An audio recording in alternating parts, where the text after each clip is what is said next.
Greetings, YouTube users. It's John. I'm playing 3-Minute on ICC, and I've played another Modern against Mishuk DL. What to do in this position? Let's play C5. Why not? Let's actually go into a Benko Gambit. I'm going to Gambit a pawn. I used to play this line with a great degree of frequency. Not so much anymore. This is one of the main lines of the Benko. I wonder if I can gain anything by moving the kingside knight to a different square. Almost always it comes to f6, so we'll just do that. a4. This is the move that's supposed to be problematic for black. Yeah, this move is all the rage. I think it was recommended in a couple books, and I know the engines really like that move. So, hopefully I can cook something up against it. I'll just try to make it difficult for him to play b3. Maybe go, rook b4 seems like a good idea. Because then I'll be threatening this pawn. If he goes knight d2, maybe I can go e6. Seems sensible. Wait, so you're going to let me take this? That's what you're telling me right now. Okay, if you insist. Now, do I take his rook or do I do something else? I think I'm just going to take. Yeah, because I feel this pawn is probably lost in the long run. So, just getting... We'll get this guy out of the way. It was exposed on a6, and I couldn't take the pawn on d5 yet because of that. Okay, so what if I just take now? Is there any consequence to that? I don't think so, so I'm going to do it. Alright, so I eliminated his center pawns. This is promising. I'll go all the way back to a8. Funky rook position, but I like it. How about knight e5? Ooh, this could be dangerous for him. Knight e5. Yeah. He can't take me because I take on e3 with a discovered check, and I win his queen. Yeah, this is this is going to be a lot of fun. Can I play g5? That would be sweet. I think g5 could be a really strong move here. I'm going to do it. Because he's pinned two ways. So he can't move his knight because I'll take on e3 with the rook. This one just encourages me to play g4. And he couldn't take it with his bishop because his queen hangs. So why not just go g4 as planned? I think he's busted. I gotta just take here now. Check. Discovered check. Maybe he just missed the point of g5? Because he played h4 really quickly. It's weird. Yeah, he's just losing his queen. This is over.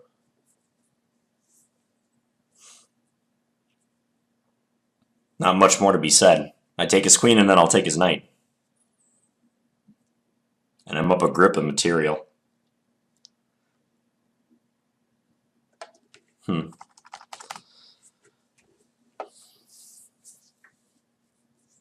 He sure is thinking a lot. He might be doing the old, let's just flag instead of resigning trick.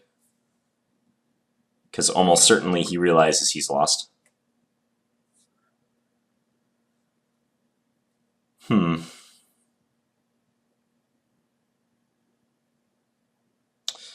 Well, unfortunate, I just have to sit here and do nothing. Although I know you guys love to hear me talk, so maybe I'll just babble on a little bit. It's Christmas Eve, by the way. Actually, it's technically Christmas Day, where I'm from, because I'm playing this game a little after midnight. So, to those of you who celebrate Christmas, I wish you happy holidays, or Merry Christmas. And to those of you who don't celebrate Christmas, happy holidays.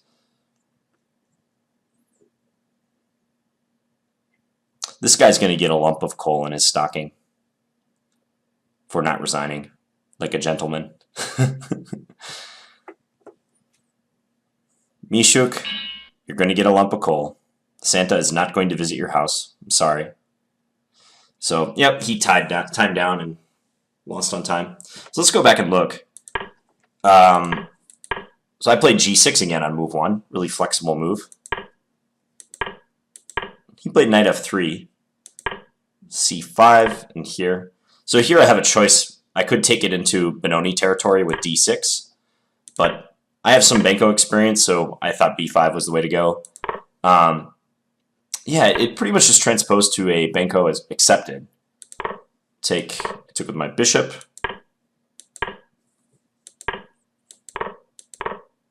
Normally, black would have the knight out on f6 because black plays that on move 1 to get into the Benko gambit. So it crossed my mind like whether I could somehow take advantage of not having developed this knight yet, but it's hard to believe any other place would be good for the knight right now. And it's not like I can avoid developing this piece for much longer. I don't think h6 is very appetizing, and the prospect of like trying to bring it to e7 doesn't look that good. Not developed enough to justify e6. So yeah, we're bound to transpose. Now I mentioned this a4 move on move 12. I don't know a whole ton about this move. I've studied it a couple times from the white side, but it was more, my study was more just like looking up a few recent games and seeing that white was scoring well, and also seeing that this line was recommended. I think this was recommended in one of Grandmaster Kaufman's books. I think a black and white, the Kaufman repertoire for white and black. He recommends this line for white. And the idea is, like in the Benko, white has an extra pawn, but it's hard to make use of because black gets so much pressure down the A and B files. So my understanding of the A4 move is that it provides a nice square for the knight to come to B5, and it just sets in motion his queenside pawns. And from the black side, I know like if they're able to push this pawn to B3, this pawn to A4, and establish the knight on B5, black often has a hard time generating counterplay. Black will often have to turn to the center for counterplay, like playing E6 and such. So A4 is maybe an accelerated way to try to realize that plan. The most common moves here are like rook E1. Also H3 is played a lot because sometimes black wants to go knight G4 and transfer the knight to E5. So those were the most common moves before this A4 move started becoming popular. I played rook A6 with the idea of just bringing the queen to A8. There's a lot of setups black can choose here. Queen A5 is also possible. I wonder about knight G4 too, because this is a common idea. That transfer the knight to E5, as I was saying. So kind of just chose a setup. I didn't want to play rook A7 for the same reason, because knight B5 would be annoying with tempo. Also rook A5, the rook could be exposed on this square. Like he might play bishop D2 and X-ray my rook. So A6 is probably the best square on the A file for this rook. Brought the queen over to A8. Bishop E3, I wasn't sure about. I don't think the bishop is too well placed here. I mean, it interferes with his queen guarding E4.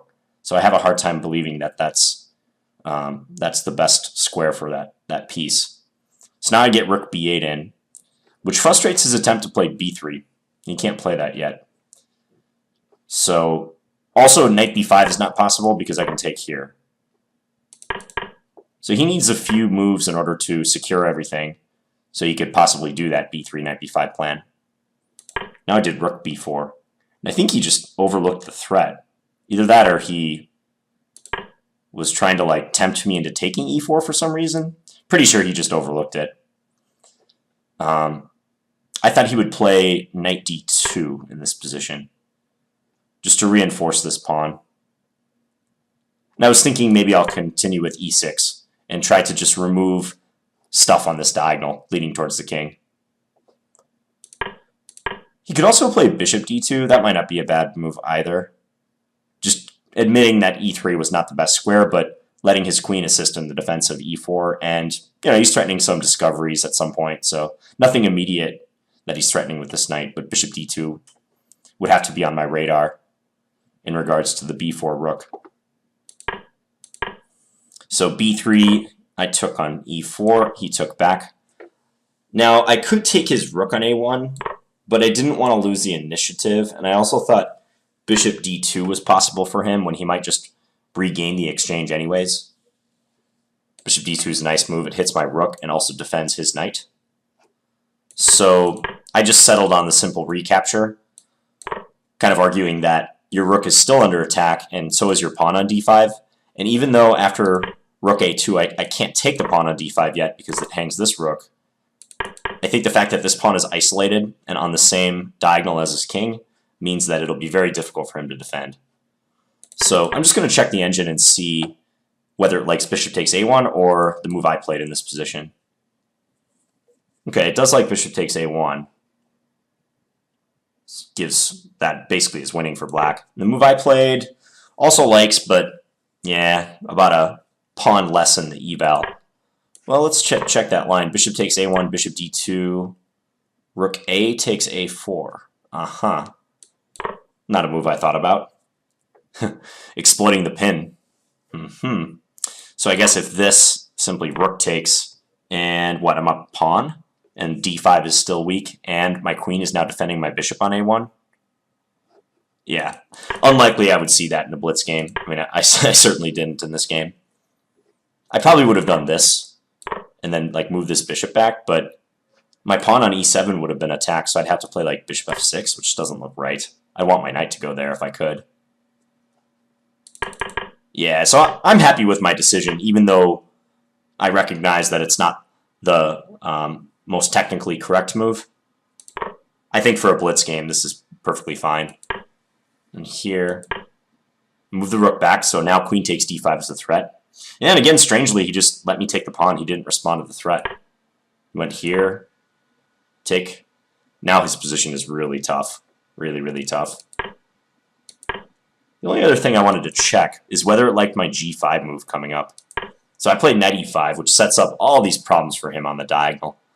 So the main problem is that if he takes, I can take here with discovered check, just as it happened in the game. The other problem is if he tries to get out of this pin with a move like king g1, I can just, at the very least, take his bishop on e3 and then take on f3 with check.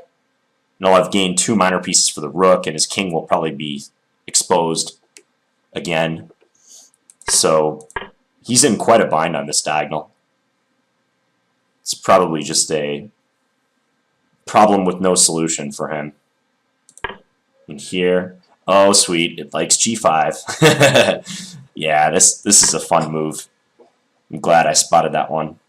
So g5 is threatening g4 and just exploiting the fact that he's double pinned with the knight and the bishop. Neither piece can take. He loses his queen in either case. If h3, I could just continue with h5. I think is fine. Or f5. I would have played h5. And pawn is going to get to g4 no matter what. So he'd have to bail with his king and potentially allow that rook takes e3 move again. Cool. It's nice to play moves like that. This is very much a pattern-like move. The fact that I was able to find that so quickly doesn't mean that I'm a chess genius or anything. I've just seen this pattern a lot. You have a piece on a diagonal that's pinned leading to a king. Often a good way to take advantage of it if you can, if you're trying to think, like, what's that extra ingredient I need to really win that pin piece? Often it's a g-pawn, and a g-pawn advance. So that's why it came so easily to mind. It took me, what, like 12 seconds to find that move? So that's what looking at a lot of chess can do. There's no magic, there's no like talent factor. I mean, maybe a little, but this is all just pattern recognition stuff. That's all blitz is, really. Strong blitz players probably have good pattern recognition skills. And they've seen thousands and thousands of patterns and probably hundreds of thousands of games that generate these patterns.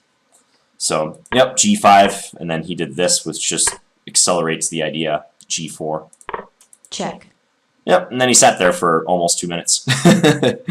So, Check. poor etiquette, but whatever, it's the internet.